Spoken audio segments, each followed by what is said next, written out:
चिन्त्या व्यक्तरूपाय निर्गुणाय गुणात्मने समस्तजगदाधारमूर्तये ब्रह्मणे नमः। श्री गुरुभ्यो नमः। स्वागत है आप सभी का तुला राशि वाले जातकों के लिए वर्ष 2025 के फरवरी महीने के मासिक राशिफल के सत्र में।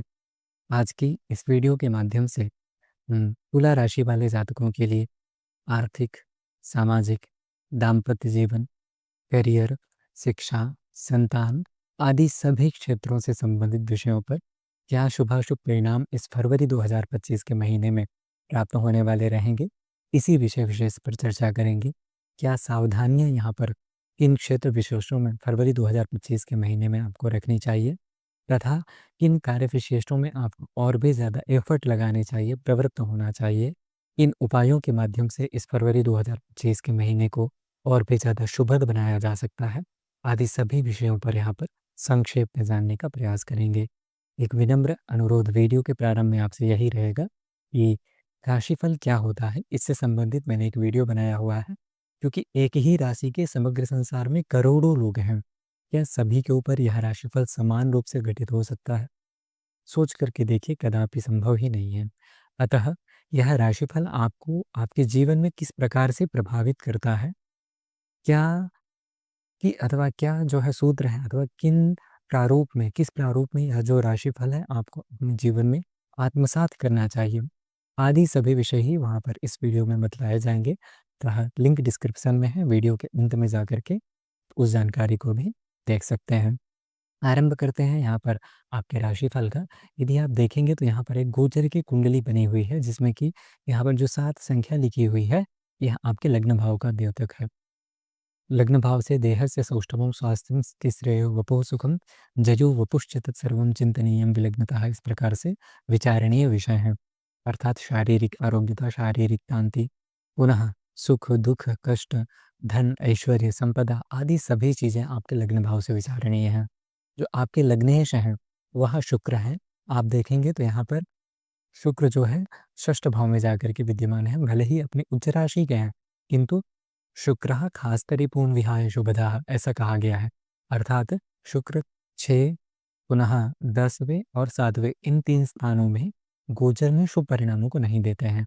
अतः गोचर वशात यहाँ पर शुक्र अच्छा नहीं है। सामान्यतः भले ही उच्च राशि में हो, किंतु आप यदि शरीर से संबंधित, शारीरिक आरोग्यता आदि से संबंधित विषयों पर चिंतन करेंगे तो यह शुक्र निश्चित तौर पर उतना ज़्यादा शुभद नहीं है। दूसरी बात, शारीरिक आरोग्यता ही की जाए तो यहाँ पर आप देखेंगे जो मंगल आपको भाग्य भाव में मिथुन राशि में विद्यमान है, इसका भी जो परिणाम है वह कुजे नवम संस्थे परिभवो अर्ध आशादिभिः पुनः अबल धातु क्षयैः, इस प्रकार से इसका जो है फल है।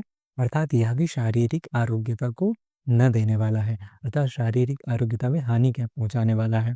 आप यदि पंचम भावस्थ शनि की स्थिति को देखेंगे तो यह भी द्रविण सुतमति प्रच्युतिम, इस प्रकार से, अर्थात कहीं न कहीं चिड़चिड़ापन इस महीने में आपको अपने स्वभाव में देखने के लिए प्राप्त हो सकता है।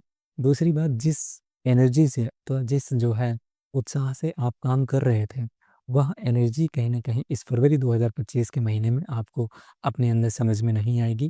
कुछ रोग भी यहाँ पर विशेषतः हल्का-फुल्का जुकाम, बुखार आदि से संबंधित स्थितियाँ भी यहाँ पर देखने के लिए प्राप्त हो सकती है। यदि ऐसा कुछ होता है, इससे संबंधित बस आप एक काम करना है कि प्रतिदिन 3 बार हनुमान चालीसा का पाठ करें और शुक्रवार के दिन सफ़ेद वस्तुओं का आपको दान करना चाहिए और देवी भगवती की आराधना करना चाहिए। इससे निश्चित ही आपको जो है शारीरिक आरोग्यता प्राप्त होगी। यदि शिक्षा संतान की बात की जाए तो यहाँ पर जो शनि विद्यमान है, जहाँ पर शनि अपनी ही मूल त्रिकोण राशि कुंभ राशि में वस्तुतः यहाँ पर स्थित है, और पंचम भाव से प्रज्ञा प्रतिभा मेधा विवेक शक्ति पुरातनम पुण्यम मंत्रा मात्य तनुजाहा पंचम भाव सौमनस्य में पिचिंत्यम, अर्थात मानसिक स्थिति का भी जो विचार है वह आपके पंचम भाव से ही किया जाता है। यहाँ पर जो पंचम में शनि है, मानसिक स्थिति के दृष्टिकोण से तो उतने ज़्यादा सुखद नहीं है, क्योंकि आप देखेंगे तो यहाँ पर जो 12वां भाव है, जहाँ पर केतु की स्थिति ये यहाँ पर देखेंगे तो कन्या राशि में विद्यमान है। तो यह भी स्थिति आपको समाज से अलगाव की ओर प्रेरित करती है।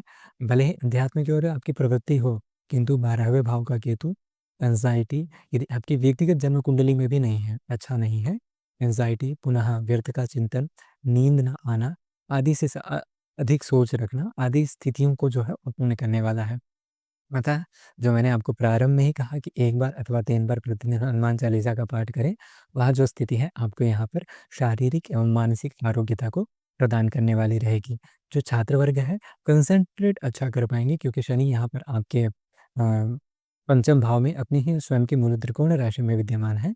अतः जो छात्र वर्ग है उसके लिए विशेषतः यह स्थिति अच्छे परिणामों को दे सकती है। यदि दाम्पत्य जीवन पर विचार किया जाए तो जो मंगल है वह आपके सप्तमेश है, अर्थात विवाहमतना लोक भार्या भर्तृसमागमाः सय्या स्त्री सद्मनष्टार्थ मैथुनान्यपि चिन्तयेत। इस प्रकार से आपके 7वें भाव से संबंधित विवाह और व्यवसाय 2 प्रमुख विचार निकल कर के आते हैं। यहाँ पर विवाह में चूँकि मंगल का जो गोचर स्थानवशात भी फल देखेंगे तो वक्रार का जो त्रिकोण ऐसा है, अर्थात मंगल सिर्फ 3, 6 और 11वें भाव में ही गोचर में अच्छा फल देते हैं। तो यहाँ पर पहली बात तो यह है कि मंगल आपके भाग्य भाव में है और कुजे नवम संस्थे परिभव अर्थनाशादि भी।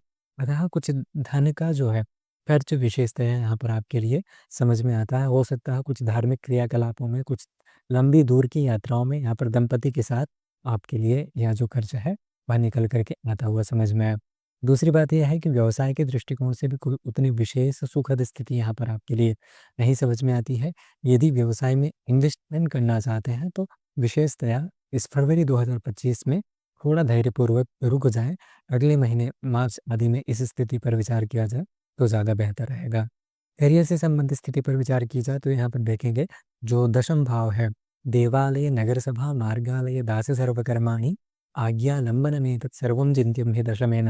इस प्रकार के जो सभी प्रकार के कार्य हैं उनका जो विचार किया जाता है वह आपके दशम भाव से किया जाता है। जो दशमेश है वह आपके चंद्रमा है और गोचरवश महीने के प्रारंभ में चंद्रमा आपके पंचम भाव में विद्यमान है। अब देखेंगे तो बुधादित्य नामक जो राजयोग है, यहाँ पर आपके चतुर्थ भाव में बन रहा है और यह जो स्थिति है, करियर में भी क्योंकि हम देखेंगे सूर्य और बुध की दृष्टि आपके सब करियर से संबंधित भाव में भी पड़ रही है। अतः करियर में भी कुछ न कुछ थोड़ा ज़्यादा ओवरलोड या काम ज़्यादा मिल मिल जाना, किंतु इसका जो परिणाम है, वह आगे आने वाले समय में आपके लिए निश्चित तौर पर दूरगामी परिणाम आपके लिए बहुत ज़्यादा फ़ेवरेबल रहने वाले हैं। क्योंकि भाग्य भाव का मंगल है, भले ही स्थानवशात अच्छा ना हो, किंतु जो परिश्रम आपने किया है, उसका परिणाम निश्चित तौर पर यहाँ पर आगे आने वाले समय में आपको बेहतर प्रारूप में प्राप्त होने वाला रहेगा। और भी देखा जाए तो जो यहाँ पर आयेश है आपके, अर्थात आर्थिक स्थिति के कारक ग्रह हैं, वह सूर्य है। सूर्य अभी आपके जो लाभेश हैं वह चतुर्थ भाव में विद्यमान है। यह जो सूर्य का चतुर्थ भावस्थ स्थिति है, वस्तुतः वह उतनी ज़्यादा शुभद नहीं है। अतः आर्थिक दृष्टिकोण में भी कोई इतना विशेष लाभ होता हुआ नहीं समझ में आता है। सामान्य स्थिति जो है वह यथावत बनी रहने वाली है। यदि आर्थिक स्थिति को और भी ज़्यादा मजबूत करना चाहते हैं, तो यहाँ पर आपको प्रतिदिन सूर्य को जल ओम घृणी सूर्याय नमः सूर्य के बीज मंत्र के साथ देना चाहिए, जिससे कि इस फरवरी महीने को और भी ज़्यादा बेहतर बना सकते हो। इस प्रकार से यहाँ पर आपके लिए कुछ शुभाशुभ वृत्तांत फरवरी 2025 के थे। एक मैं चूँकि अभी वीडियो बना रहा था, इसी समय एक बात मेरे मन में आई कि यह जो स्थिति है, जो भी मैंने बातें आपको बतलाई हैं, वस्तुतः कुछ चीज़ें हैं जो नेगेटिव हैं, नकारात्मक हैं। किंतु यहाँ पर यदि सभी चीज़ें आपको अच्छी ही बतलाई जाएँगी, अथवा मैंने पहले ही कहा था, शायद इस वीडियो में नहीं कहा हूँ, कि मैं जो भी बातें यहाँ पर करूँगा वह सर्वथा शास्त्रोक्त प्रमाणों के आधार पर रखी जाएँगी। आपने देखा होगा कि जब मैंने कोई सी बात बतलाई है आपको, वहाँ पर मैंने शास्त्र का प्रमाण रूपी जो है उद्धरण भी प्रस्तुत किया है। अतः आप इसको एक नकारात्मकता के तौर पर ना लें। यह चीज़ें हो सकता है आपके जीवन में घटित हों, क्योंकि सिर्फ़ यह गोचर फल है। समान रूप से सभी के ऊपर यह विशेषतया फल घटित होगा, ऐसा कदापि संभव हो ही नहीं सकता। एक ही राशि के करोड़ों लोग हैं, तो यह डिपेंड करता है कि आपकी व्यक्तिगत जीवन में उन ग्रहों की स्थिति, आपकी व्यक्तिगत कुंडली में किस प्रकार से है। आप यदि इस प्रकार से कुछ स्थितियों का अनुभव भी कर रहे हैं, मैंने उसके लिए आप उपाय भी बताए हैं कि यदि आप यह कार्य विशेष करते हैं, तो निश्चित तौर पर उपरोक्त से संबंधित जो भी दुष्परिणाम हैं, उनमें आपको शुभता प्राप्त होगी। तो आशा है कि आप मेरी भावनाओं को समझ पा रहे होंगे। वर्तमान के लिए इतना ही। यदि यह जानकारी आपको अच्छी लगी हो, तो कृपया वीडियो को लाइक एवं चैनल को सब्सक्राइब अवश्य कर लें। मिलते हैं अगली वीडियो में, तब तक के लिए अपना ध्यान रखिए। नमस्ते, महादेव।